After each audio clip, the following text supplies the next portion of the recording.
Hello everyone, TMMgamer here, and today I have the pleasure of bringing you another one of my FIFA 13 tutorials. Now today's tutorial is going to be focusing on attacking corners, because corners have always been an absolutely fantastic method of scoring goals in FIFA 13. If you get a good corner routine down, you can test the keeper with the vast majority of corners. And the great thing with corners and set pieces in general on FIFA is even if they don't go right, for example, even if you don't bullet the header into the top corner, you can cause absolute havoc. And there's plenty of times where I've headed the ball straight to a keeper and he's palmed it up in the air and there's a big old scramble and the ball bobbles around. Or even if the defence does clear it, all they normally do is head it to the edge of the area. And if you've got an attacker who's swooping in, he can hit it first time and score a goal that way.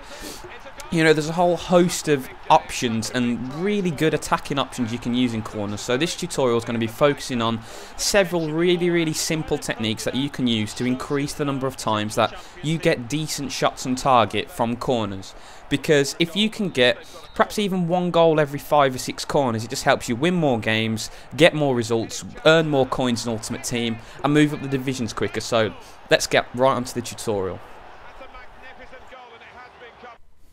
Now the first part of this tutorial covers in-swinging corners, and the main aim of an in-swinging corner is to try and drop the ball just outside the 6-yard line with pace and swerve. Because with an in-swinging corner, you've got the great thing that your attackers in the penalty area are running towards the ball when they're trying to head it in, because you want the ball to be curling in, dropping just outside the 6-yard box so your attackers can get a run onto the ball. And this is a really important thing, because as that ball's curving in, if it's an in-swinging corner, your defenders up from the back or your strikers are running onto the ball, running towards the goal to get the header in. And this forces your opponent's defenders to backtrack.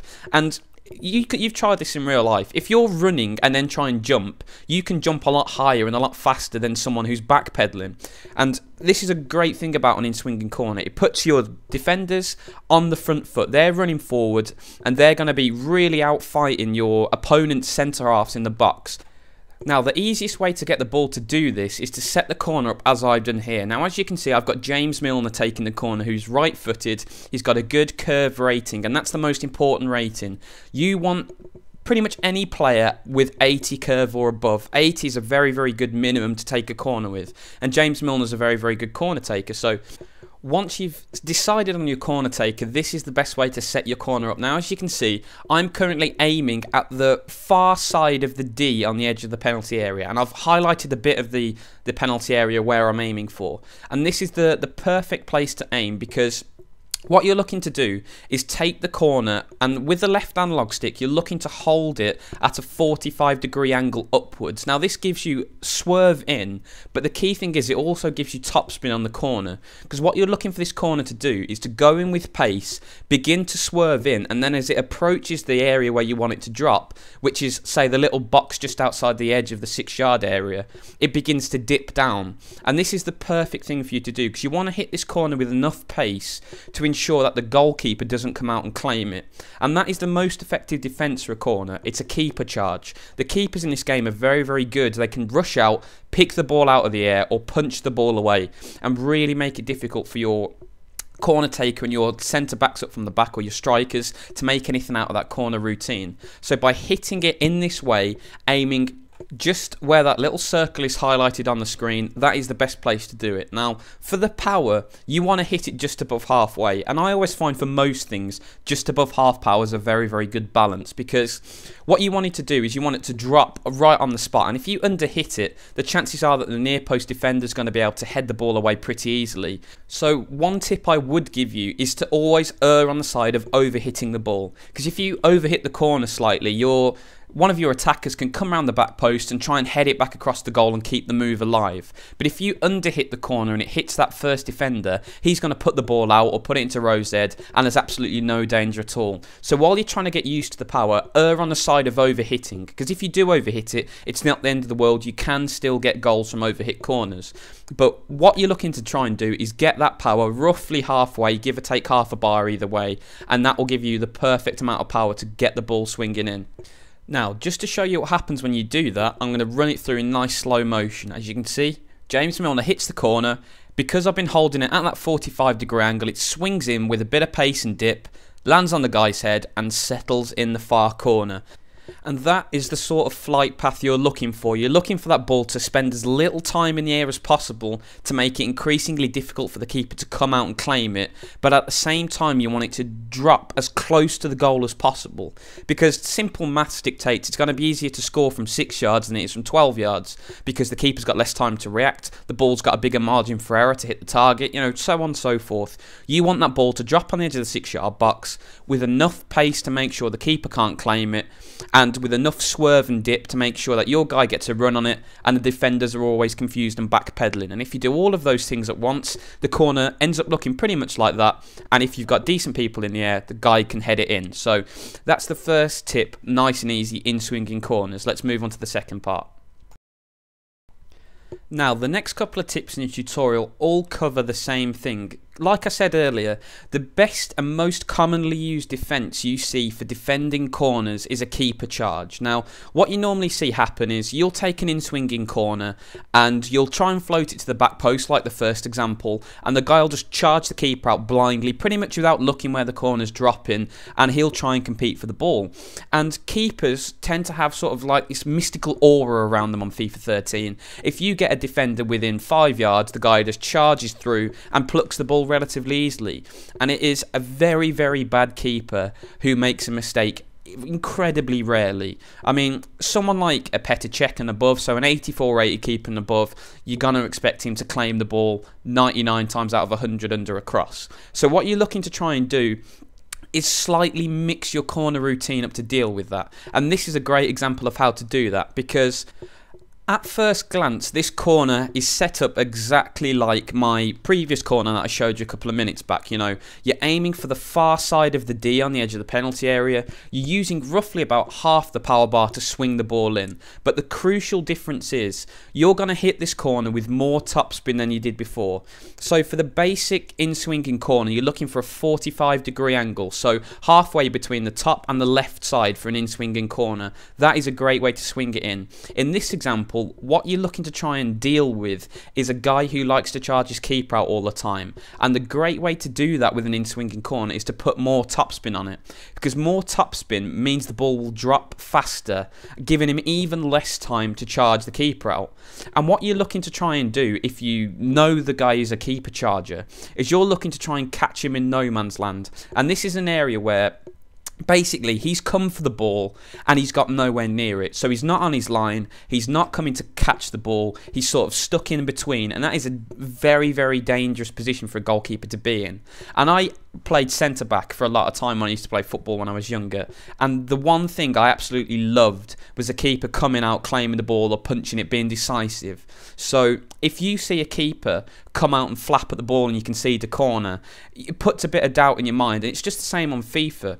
If you come out and try and claim the ball and you miss it, it just puts that doubt in your mind. You don't want to do it again, and that means you can switch back to the in-swinging corner, which will give you goals very, very regularly. But this is a great switch-up tactic. So if you put a little bit more topspin on the ball, so you move that analog stick up more towards vertical instead of horizontal, you can get the ball to do this. Now, as you can see, the corner's just about to run here in slow motion. My guy whips the ball in, and because I've put more topspin instead of side spin on the ball drops about 5 yards sooner than it would have done, and this gives the keeper just half a second less to come and claim the ball. And as you can see, that's all you need, because the ball's dropped sooner, the keeper's come out, he's got absolutely nowhere near it, and all your guy has to do now is get the header on target. You know, it makes it much, much easier to score, because if you absolutely bullet the header from 12 yards out and the keeper hasn't come out and he's still on his line, good keepers make saves like that. But if you can get a keeper to come out, get half and half, worry, go, oh, I'm not going to make this, and try and get back, all you've got to do is get the header on target. So that's number one tip. If you're up against a player who likes to charge his keepers a lot from corners, try this slightly more topspin version of the in-swinging corner, because as you can see here, it causes the ball to drop at the near post but still have enough pace to get over the near post defender, which is the key thing. So the ball gets over the near post defender, dips faster onto your striker's head, the keeper has less time to come out and claim it, he gets stuck in no man's land, and you can head the ball onto the target, and if you do that, it's a goal 99 times out of 100. Occasionally you get unlucky, it hits the guy on the line on the chest or on the face and it doesn't go in, but never mind. If you keep doing this technique, you can beat keepers in the air, but sometimes this technique doesn't work. So what I'm going to be doing now is showing you another technique, the out-swinging corner, which is even better at dealing with this keeper charge technique. So let's move on to that. Now, the out-swinging corner is 99% the same as the in-swinging corner in terms of technique. All you're looking to do differently is aim right up against the byline. Now, as you can see here, I am aiming exactly parallel to the byline. I've gone as far right with the analog stick as I possibly can, because in a way it makes aiming even easier than it is with the in-swinging corner, because you just aim right up to the byline and keep going until you can't move any further right, and then you've got the aiming already sorted out. Also, another thing that you keep the same is the angle. You use the same 45-degree angle as you do with a normal in-swinging corner, but the one difference that you need to really pay attention to, because it's very, very important, is the power. Now, we already know that we're up against a guy who likes to charge his keeper from the corner. So with an out-swinging corner, what you're looking to do is the complete opposite of the in-swinging corner. With the in-swinging corner, you're looking to make the ball drop as fast as possible so the keeper doesn't have enough time to come out and get it. But the out-swinging corner is a different technique. What you're looking to do is try and hang the ball up in the air for as long as you can to make an even more tantalizing target for your opponent. So what you're looking to do is hit this corner with more power than you would normally. Now, as you can see from the highlighted bit of the screen on the bottom left, I've gone for roughly 80% power with this corner, and the reason why I wanted to do this is because I want to drop this corner at the back post. And the reason for this is because if you have a look at the screen here, you can see that my opponent has a player marking the near post of this corner. But as you can see, if you look over the goalkeeper's shoulder, he has no one standing at the back post. And as I've already explained, we know that this guy charges his keeper from the corner. So what you're looking to do is you're looking to give your striker the best chance of getting a goal with his header. And by hitting this corner to the back post, if the keeper charges out and doesn't get there, it means that my striker has basically the entirety of the goal to aim for to get a goal. Because once the keeper's come out more than, say, 3 or 4 yards, he's not saving that header. The ball's already flashed past him, and as long as it's on target, it's in the net. So in this situation, you're trying to maximise the percentages in your favour. And that's what FIFA's always about, pretty much in every facet of the game. It's trying to make sure that as often as possible, you come out on top. It's like the old conundrum. If you shoot from 55 yards, every now and again the ball will go in and you'll look absolutely amazing and you'll think, wow, I've just smashed it in from 55 yards, that's amazing. But the other 999 times, you're going to hit your strike on your back of your head, or you're going to fall over, or you're going to kill a spectator in row Z, or it's just going to end embarrassingly. So what you're always looking to do, especially if you're behind or you're just trying to get into a rhythm, do the simple things correctly, and this is a really good example of that. Just by hitting the corner a little bit harder, you're probably going to double the chance of scoring a goal from this corner, and all you're doing is holding square for about 1/10 of a second longer. It really is that simple. So once you've got the power wound up perfectly, the ball is going to drop to the back post and you'll have a great chance to compete for the header that if you do win it, the chances are it's going to result in a goal for you.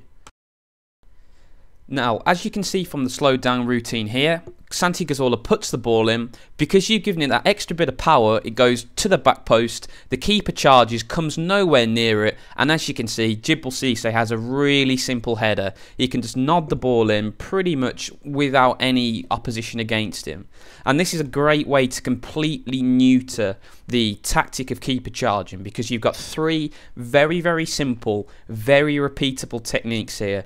And one of them's just your go-to technique. You swing the ball in, try it. If it doesn't work, or if the keeper charges out, you fall back onto these techniques. And that's the great thing.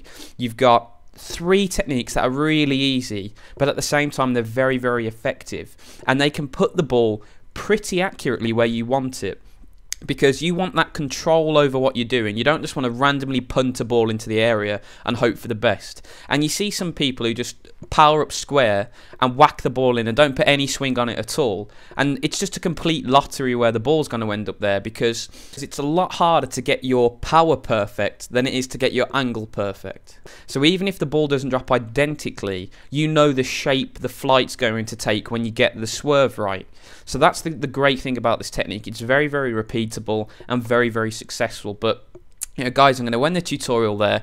There's 3 techniques for you to use. Go out and give them a practice. You know, practice in the free practice mode first. That's what I did when I was trying to learn this technique. I just got some people on the ball, put the corners in, and it doesn't matter if like 10, 15, 20 don't work. Just keep trying, and this technique does work. And you can see it scores important goals for you, because that last goal I scored was in the 120th minute of a gold tournament final on Ultimate Team. So it just gets you back into games. They're cheap goals. They're really, really cheap goals to get. Very, very easy to do, and they're very, very easily repeatable. So guys, I really hope you've enjoyed the tutorial.